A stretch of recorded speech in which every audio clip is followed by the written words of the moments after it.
Hey guys, you're listening to ChickFlicks with me, your host, Alexis Otang. So guys, for today's episode, we are going to be talking about the newest sports biopic on the market, Air, Courting a Legend, which came out April 5th. Now, this was another movie that I had the honor and privilege of seeing early in theaters. I literally saw it the day before. So it was very exciting. I was very happy to be offered this opportunity. Like I said, guys, if it's not on a streaming service, I actually use my own money to go out and buy a ticket and watch it in a theaters myself. So any opportunity I get to see the movie for free ahead of time, I instantly jump at the opportunity. So yeah, guys, I really want to thank Amazon Studios and Warner Brothers Pictures for that opportunity. Thank you guys so much for allowing me to go and see the film before it hit theaters. Also at the screening, guys, I won a little merch. I won like a lanyard for Air. So it was a nice treat all around.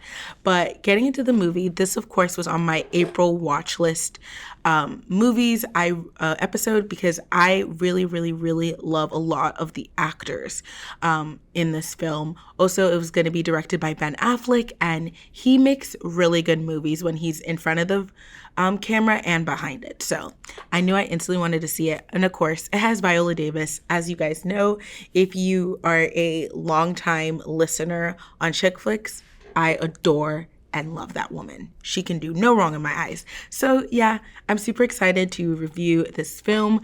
I have a lot of thoughts. I don't think this is going to be a long episode, but like just buckle in because there's a lot to get through.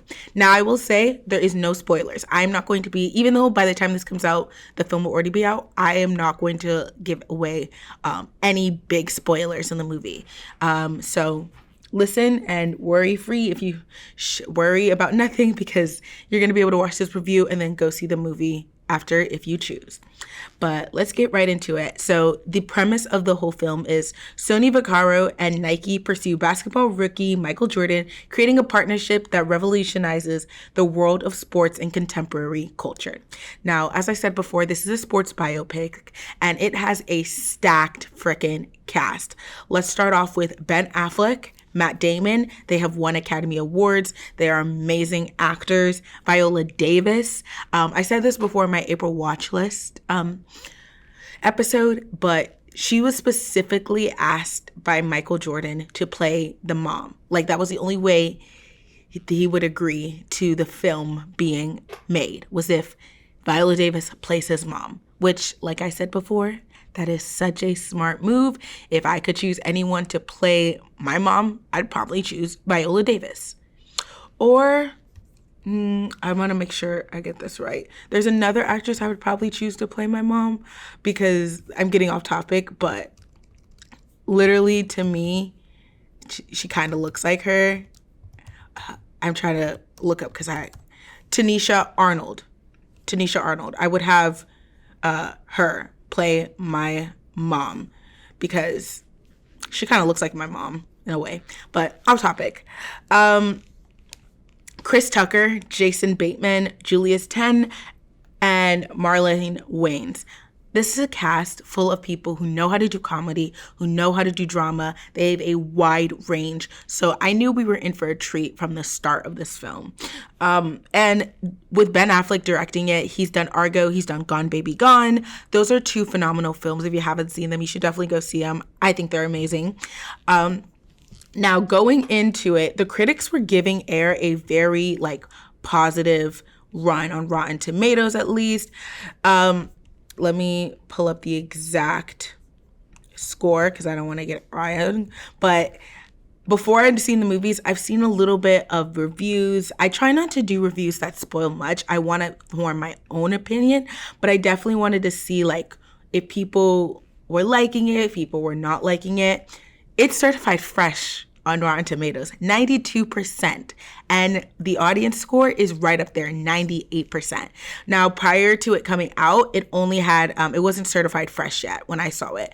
But it was, had a already high score. I think it had a 90% on Rotten Tomatoes when I was going in to watch the film. And from what I heard from the reviews that I watched previously, I think I watched one or two, but all of them were spoiler free, and they were kind of like, this is just a baseline type of, this is how I feel, nothing too in depth. All of them were pretty good. Like, I think it's a film you should go see. So going into the film, I did have high expectations because of a stacked cast. These people know what they're doing, and they were taking a different take with this film. Like, it wasn't so much about Michael, more about the shoe and kind of the direction Nike was turning to. Because before Michael Jordan signed with them, they were more of a running shoe.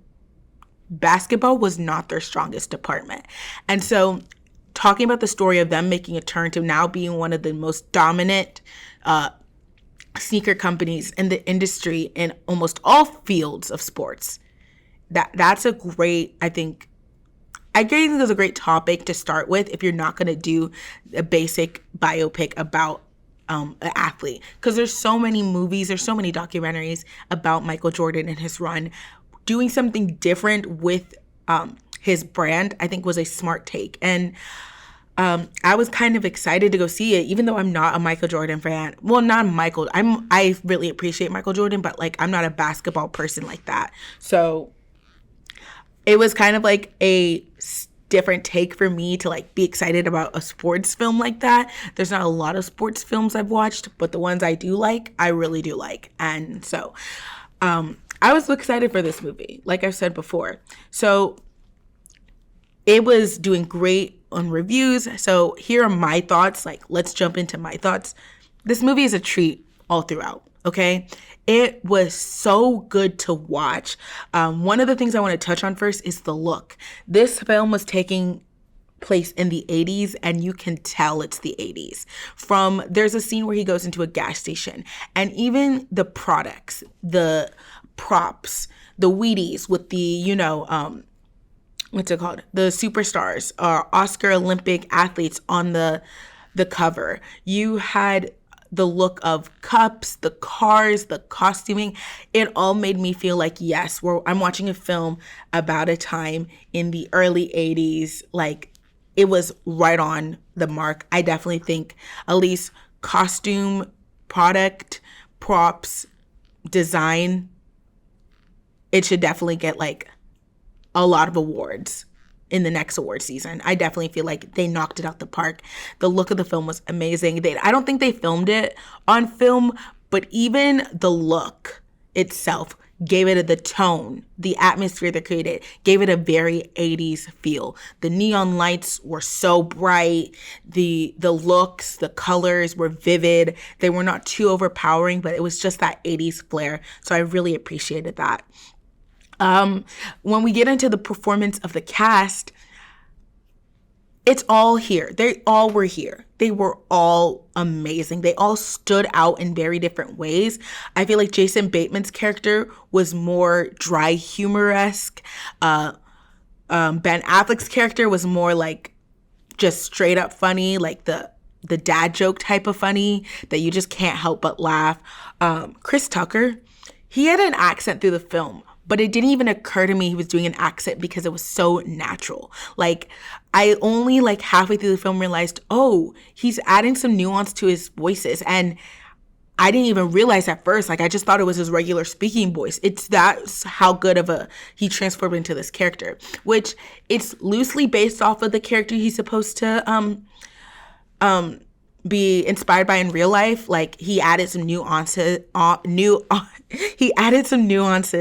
to the character he's playing. Of course, it's based off of the real life person, but he added some things in there. But I think it fit perfectly. And in this lineup, you can't have too many people trying to be the comedic relief. And I felt like they all knew their strengths and weaknesses, and they all played to different comedic levels, comedic types, and it worked perfectly. Matt Damon, I do think Matt Damon may get a Best Actor nomination for this film. I think everybody in this film can be looking at a Best Supporting Actor or Best Lead Actor. Viola Davis, her monologue, that was really the standout moment in the film, was her monologue towards the end of the film. It was so and thrilling and capturing. I don't even think that's a word, but I was sucked in and I was watching the film. They're such an amazing group of actors, and I think it was effortless the way that they were performing in this film. It didn't feel like forced. It didn't feel like it was trying to be an Oscar baiting film. You know those Academy films that you come out that you can really tell that they're all trying to get that nomination. They're all trying to, get into the good graces of the Academy. They have those essence, those factors that the Academy eats up. This kind of at first to me did feel like a film that was definitely going to be baiting the Oscars. But even if it is, it's doing it naturally. It's not trying too hard. Like, the performances are good, and it's not in a way that I can totally feel like, okay, they're just doing this to get their little flowers, which no shame if you do that. But they transformed into these characters 100%. I'm so behind it. There's nothing bad I can say about this film. I don't think there's anything bad. I think the only downfall, and I'm not even going to call it a downfall, is that we already know how it ends. But with that in mind, the film, like, we as a people know when we're going to this film what the end is going to look like, okay? It's a film about the creation and how they were able to sign Michael Jordan to Nike and create Air Jordans. We as a public know Air Jordans are a real thing. They're still a thing. So we kind of know where the film, once we start, we know what the whole gist is and where it's going to end eventually. Yet, the whole time, I kind of forgot that I knew what was going to happen. I was on the edge of my seats waiting for the ending, waiting for the solution, the end of the goal. And that is hard to do as a sports biopic in general. It's hard to do as any film based on a real life event. Like Titanic, we all know Titanic sunk. That is very common knowledge. But a film being able to, despite us know how it's going to end, still have us on the edge of our seats waiting for that end, kind of even forgetting that we know like what's going to happen next, that is hard to do. And I think Air does it beautifully. They literally have their highs, their lows. They know how to make the stakes high, lower them. They switched so easily into different moods, into different atmospheres. And it was a treat all throughout. Like I said, it's not really a downside because they knew how to navigate the fact that the audience already knows how it's going to end. So we're not going to give you that end. They held us onto the edge of our seats. We were sitting there. And to be honest, there's a lot of things that I didn't know that went into that whole process of them courting Michael Jordan onto Nike. The story is a real treat. You might know how it ends, but the whole process, there's a lot we didn't know about. Like the fact that Nike wasn't a basketball shoe from the beginning. I didn't know that. I always thought they were like the top dog basketball shoe, but apparently they're not. And you don't have to like Michael Jordan or know anything about Nike or know anything about basketball to watch this film. I think the amount of basketball terminology or talk that is in this film is maybe like 2 minutes max. I think the film is like an hour 30 runtime. So it's about 2 hours. That's crazy because it definitely didn't feel like 2 hours in there. The film felt like an hour 30. And I was never bored.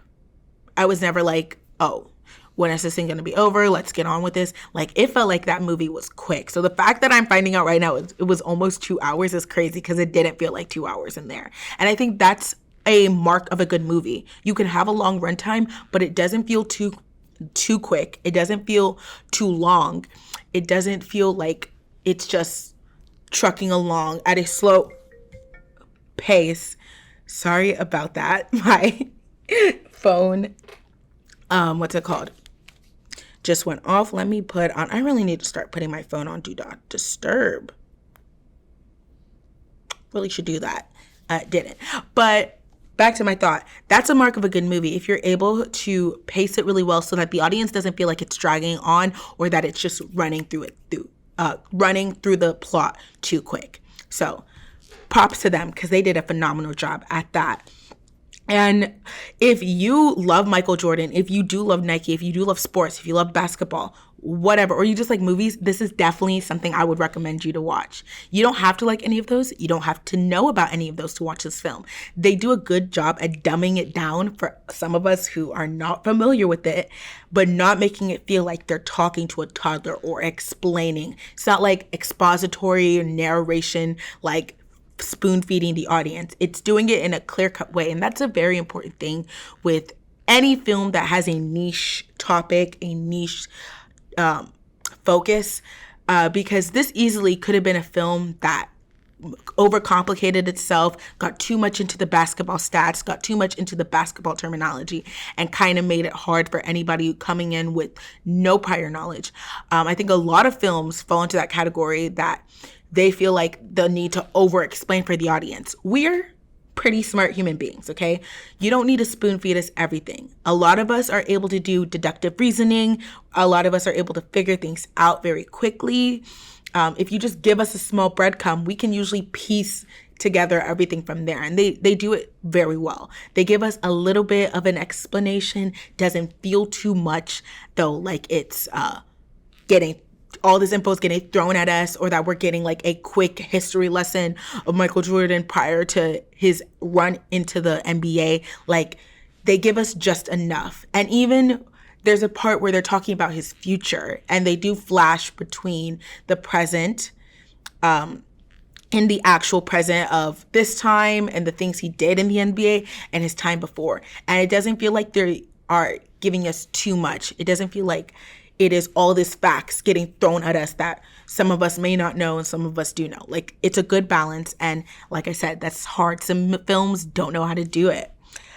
But yeah, one thing that I do want to highlight that really made me want to go see this film is Alex Convery, who was credited as the writer. If you did not know, Alex Convery got the idea for this film after watching The Last Dance on Netflix, which is a film about, I think, Michael Jordan's last run in the NBA. Sorry if I'm blanking when I say Michael Jordan, because sometimes I say Michael Jackson when I'm speaking about it, and I'm really trying not to do that. I know the difference, guys. But it's about the Netflix documentary Last Dance. He was watching it and was super inspired to write this screenplay. He did not do this commissioned. No production studio asked him to do this. He literally just decided to write the script and try to sell it. And Matt Damon and Ben Affleck got their hands on it. They loved it. And usually they did go ahead and stray from the source material bit, rewrite a lot of the parts. And usually when they do that, they would then credit Alex Convery as story written by, or story based on a story by Alex Convery. It'd be kind of like that, not giving him writing credits. They decided not to do that. They decided the last day of filming, they pulled him aside and said, you're going to get a writing credit, the lead writing credit for this. And that is amazing, because a lot of these production companies, they don't like giving the little guy with little experience, because this is his first script that he's ever sold, I believe. A lot of these studios, they don't like giving the new writers, the new filmmakers a chance, giving them their props or flowers. They're like, you're going to earn it. You got to make a name for yourself to get a credit like this. And so they're deduced to story based on this or story adapted from, you know? And so to see them do that is amazing. And it really pushes home the idea that they are like for giving up-and-coming filmmakers, up-and-coming writers a chance in this industry. Because if you did not know, Matt Damon and Ben Affleck, along with Jerry Cardinal, are launching an artist-led studio that partners with filmmakers to empower creative vision and broaden access to profit participation, which totally fits with the theme of the film, because one of the points that they hit is how these artists, these athletes, these icons are asked to by companies to use their likeness to sell a product. And some of them are not getting profits off of those shoes, off of those endorsements. Whatever they're doing, they're allowing the company to use their likeness for. They're not making money off of each sale. They're getting like a nice little check at the beginning, and then the money's collecting the rest of the profits off of the fact that people are buying it because it's so closely aligned with their favorite artist, their favorite athlete, their favorite icon, whatever. And that's something that was happening a lot in the beginning of the sports business industry, with shoes, with clothing, with all these brands. And this film talks about how Michael Jordan and Nike changed that. And for them to then go ahead and they're opening a production company with that same theme of giving these people the money that they deserve for using their artistry, their creativity, their story is such like chef's kiss. I am somebody who wants to work in this industry. And a lot of times these companies do not take a chance on the little guy, the person who's just coming up. You know, they're like, we need experience behind you, but nobody's willing to give you that chance to get experience. And they are saying, we're gonna stop that. We're gonna create a studio where we are going to invite new people to come in and give them a shot, give them a chance. And it opens up this conversation about the fact that getting in the door is one of the biggest things, one of the like best things that can happen for you, just getting in that door. When it comes to the topic of Nepo babies, people say, oh yeah, they may get into the door, but if they don't have talent, it doesn't matter. Getting in the door is literally all that you need. Forget the talent. If you get in the door and you have a lucky break, that is literally the difference between you have a lifelong career and getting that door shut in your face and never going back again. It's literally the difference. Getting in the door is all the job is. That's what everybody wants. They just want that one chance, that one shot. Because if they get it, a lot of us know we can knock it out the park, but nobody's willing to give us that chance. So when people talk about like Nepo babies and like, oh, if they don't got the talent, they're not going to get far. It doesn't matter about the talent. It's about getting into the door and being there at the right place at the right time. And they are kind of giving people that chance to be in the right place at the right time and have that Cinderella success story that they know they're capable of. One of the things I loved is they're talking about in their new studio and the new production company, artist equity will seek to create entrepreneurs partnership with filmmakers, upcoming filmmakers. So it's not even like they're going to be shut out of the whole process. They're going to be included in every part of the process, and they're going to get their flowers due. They're going to get the money they're owed. And that is so big. That is so amazing. And one time, and this is like a quote from Matt. He says, artist equity was conceived from Matt and mine's longtime passion for the art of storytelling and our shared desire to help creators deliver on their vision, as we have been fortunate to do throughout our careers. The entertainment industry is defined by great partnerships, writers, directors, producers, crew, actors, and throughout my career, I have learned that collaboration is what drives success. Our goal with artist equity is to build a creator-focused studio that optimizes the production process with shared participation and commercial success of the projects. This totally like parallels the character Sonny Vaccaro that Matt Damon is playing, what Ben Affleck is playing. And I just think they are putting their money where their mouth is. They're creating a film that talks about how we need to give the flowers to the people who were using their likeness, were using their creativity, their looks, their fame for, and they're creating a studio that will pay those young people, those new people, the little guys, give them a chance and make sure that they're not being like screwed over in the process. Because in Hollywood, if they have the chance to screw you over and run away with that cash, run away with that creativity, that writing, they will do it in a heartbeat. So all in all, like, this film has completely, I am rooting for it come Academy Award season. Award season, I'm hoping that they snatch up some Best Actor, Best Supporting Actor, Best Supporting Actress nominations and wins. I think this is definitely a film you should go see. No matter what you're into, I think this film has something that will appeal to you. It's entertaining. You don't need to know a damn thing about basketball or Michael Jordan. I promise you that. It's a good time. And it might not be the most exciting film that comes out this month. I know it has a lot to compete against, but it's definitely a film that I think is worth your while. So is it ChickFlicks approved? Hell yes. And so let's get into my long intro, guys. If you are watching this if you're watching this episode on YouTube, make sure you subscribe to the channel at Simply Alexis or FAU Owl TV because I am an official show for them. You guys can follow the show's public profile on Instagram at The ChickFlicks Show and me at Alexis Oting. You can follow our TikTok at The ChickFlicks Show or at Simply Alexis. Make sure you follow FAU OwlRadio and FAU Owl TV on their Instagrams because I'm an official show of both.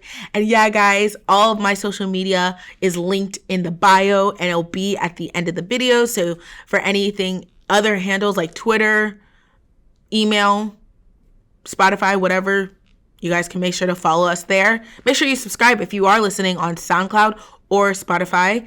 Like the podcast, give it a rate. 5 stars. You better. Leave a comment. Do whatever you need to do. Make sure you boost this episode so more people can find out if they want to go see Air. And yeah, guys, that's it for me. This is Alexis signing off at ChickFlicks. You guys have a good one. Bye.